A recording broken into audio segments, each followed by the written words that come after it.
আজ আমরা আমাদের ব্রেন মানে মস্তিষ্ক নিয়ে একটু কথা বলবো। প্রায়শই শোনা যায় আমাদের ব্রেন নাকি বদলায় না, যা আছে তাই থাকে। কিন্তু আসলেই কি তাই? একেবারেই না। আসলে ডক্টর ড্যানিয়েল আমেন আর রিচ রোলের একটা সাম্প্রতিক আলোচনা থেকে খুব ইন্টারেস্টিং একটা ব্যাপার উঠে এসেছে। সেটা হলো আমাদের মস্তিষ্ক আসলে পরিবর্তনশীল, মানে যাকে বলে নিউরোপ্লাস্টিসিটি। একে কিন্তু আমরা জীবনযাত্রার মাধ্যমে আরও উন্নত করতে পারি। ওহ, দারুণ ব্যাপার তো। তাহলে আজ আমরা এই আলোচনা থেকে কিছু জরুরি বিষয় তুলে ধরার চেষ্টা করব। যেমন কিভাবে মস্তিষ্কের যত্ন নেওয়া যেতে পারে, বা ধরুন ডিমেনশিয়া, আলজাইমার্সের মতো রোগের ঝুঁকি কিভাবে কমানো যায়। এমনকি এডিএইচডি নিয়েও কিছু ভুল ধারণা ভাঙার চেষ্টা করব। চলুন শুরু করা যাক। হ্যাঁ, আর শুরুতেই বলি, ডক্টর আমেন কিন্তু শুধু মুখে বলেননি, উনি একদম প্রমাণ দেখিয়েছেন। যেমন ধরুন, প্রাক্তন এনএফএল খেলোয়াড়দের উপর গবেষণা করে উনি দেখিয়েছেন যে সঠিক জীবনযাত্রা পরিবর্তনে প্রায় ৮০% খেলোয়াড়ের ব্রেইনের কার্যকারিতা বেড়েছে, আর সেটা তাদের স্ক্যানেও একদম স্পষ্টভাবে ধরা পড়েছে। বাহ, এটা তো খুবই আশার কথা। কিন্তু অন্যদিকে ডিমেনশিয়া বা আলজাইমার্সের যে পরিসংখ্যানগুলো শুনি, সেগুলো তো বেশ ভয়ের, তাই না? যেমন ৬৫ বছরের বেশি বয়সীদের মধ্যে প্রতি ৯ জনে একজন আক্রান্ত, আর ২০৫০ সাল নাগাদ নাকি সংখ্যাটা প্রায় ১৪ মিলিয়নে পৌঁছাতে পারে। আর ৮৫ বছর বয়সে নাকি ঝুঁকিটা প্রতি ২ জনে একজন। ভাবা যায়? হ্যাঁ, পরিসংখ্যানটা আসলেই বেশ গম্ভীর। আর এর কারণ কিন্তু শুধু বয়স নয়, অস্বাস্থ্যকর জীবনযাত্রা, মানসিক চাপ, এগুলোর বিরাট ভূমিকা আছে। যেমন ধরুন বিষণ্ণতা, এটা মহিলাদের ক্ষেত্রে ডিমেনশিয়ার ঝুঁকি প্রায় দ্বিগুণ করে দেয়, আর পুরুষদের ক্ষেত্রে প্রায় ৪ গুণ। দুটোই তো ব্রেনের সমস্যা, তাই না? মানে মানসিক স্বাস্থ্যের যত্ন নেওয়াটা যে কতটা জরুরি তা এখান থেকেই বোঝা যায়। আচ্ছা, ডক্টর এমেন যে ব্রেনের ভেতরের অবস্থা দেখেন, উনি তো স্পেক্ট ইমেজিং ব্যবহার করেন, তাই না?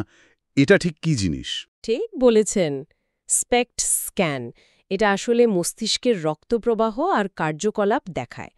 মানে এটা শুধু ব্রেনের 3D ছবি তোলে না, যেমনটা এমআরআই বা সিটি স্ক্যানে হয়। স্পেক্ট দেখায় ব্রেনের কোন অংশটা ঠিকমতো কাজ করছে, কোনটা কম সক্রিয় বা কোনটা হয়তো একটু বেশি সক্রিয়। এটা এটা সাধারণ স্ক্যানে সরাসরি বোঝা যায় না। তো এটা একটা গেম চেঞ্জার বলা যেতে পারে। অ্যান্ড্রু নামে একটা বাচ্চার উদাহরণ ছিল না আলোচনায়? হ্যাঁ, হ্যাঁ, দারুণ একটা উদাহরণ ওটা। অ্যান্ড্রিউ নামের বাচ্চাটা, সে হঠাৎ করে খুব আক্রমণাত্মক হয়ে উঠেছিল। তো স্পেক্ট স্ক্যান করে দেখা গেল ওর মস্তিষ্কের বাম টেম্পোরাল লোবে একটা সিস্ট, মানে একটা জলভরা থলির মতো ছিল, আর সেটাই ছিল ওর আচরণের মূল কারণ। সার্জারির পর সে একদম স্বাভাবিক হয়ে গেল। এটা থেকে কি বোঝা যায়? শুধু বাইরের লক্ষণ দেখে মানসিক সমস্যার বিচার করাটা, মানে সেটা কতটা ভুল হতে পারে, ভেতরের অবস্থাটা দেখা জরুরি। এই অভিজ্ঞতাগুলো থেকেই কি ডক্টর অ্যামেন মস্তিষ্কের ক্ষতির প্রধান কারণ বা ঝুঁকিগুলো চিহ্নিত করেছেন? ওই যে ব্রাইট মাইন্ডস নামে একটা লিস্ট আছে না? 11টা ঝুঁকির কথা বলেছেন। আমরা হয়তো সবগুলো নিয়ে কথা বলতে পারবো না, কিন্তু কয়েকটা জরুরি বিষয়। যেমন ধরুন রক্ত প্রবাহ বা ব্লাড ফ্লো। মস্তিষ্কে যদি ঠিকমতো রক্ত না পৌঁছায়, সেটা অ্যালজাইমার্সের অন্যতম প্রধান পূর্বাভাস হতে পারে। অনেকের ক্ষেত্রে এটা জেনেটিক ঝুঁকির চেয়েও বেশি প্রভাবশালী। উচ্চ রক্তচাপ, বেশি ওজন, এগুলো রক্তপ্রবাহ কমায়। তার মানে কি ব্যায়াম খুব জরুরি? অবশ্যই, খুবই জরুরি। বিশেষ করে টেবিল টেনিসের মতো খেলা, কারণ এতে শরীর আর মস্তিষ্ক দুটোরই সমন্বয় লাগে, রক্ত প্রবাহ বাড়ে। কিছু খাবারও সাহায্য করে, যেমন জিঙ্কো বা বিট। আরেকটা জরুরি বিষয় হল প্রদাহ বা ইনফ্লামেশন। শরীরে যদি দীর্ঘ সময় ধরে প্রদাহ থাকে, সেটা মস্তিষ্কের জন্য খুবই খারাপ। ওমেগা-3 ফ্যাটি অ্যাসিডের অভাব এটা বাড়াতে পারে। আর একটা বেশ অবাক করার মতো ব্যাপার হল সাধারণ মাড়ির রোগ। মাড়ির রোগ? মানে দাঁতের সমস্যা? হ্যাঁ, মাড়ির রোগ থেকেও নাকি মস্তিষ্কের প্রদাহ আর রোগের ঝুঁকি বাড়তে পারে। বলেন কি, ভাবাই যায় না। তার মানে দাঁতের যত্ন নেয়া মানে ব্রেনেরও যত্ন নেয়া, অনেকটা সেরকম। মা, খুব জোরে না লাগলেও ধরুন হেলমেটটা ফেটে গেল, কিন্তু জ্ঞান হারায়নি, এমন হালকা আঘাতেও কিন্তু মস্তিষ্কের সূক্ষ্ম ক্ষতি হতে পারে। আলোচনায় একজন মাউন্টেন বাইকারের উদাহরণ ছিল, যিনি এরকম একটা ঘটনার পর প্যানিক অ্যাটাক অনুভব করতে শুরু করেন। স্ক্যানে পরে সমস্যা ধরা পড়ে। আর আছে টক্সিন, মানে বিষাক্ত পদার্থ। টক্সিন মানে? মানে ধরুন কিছু কিছু কসমেটিক্স, ডিওডোরেন্ট বা ধরুন পরিবেশ দূষণ, এগুলো থেকেও টক্সিন আমাদের শরীরে ঢুকে মস্তিষ্কের ক্ষতি করতে পারে।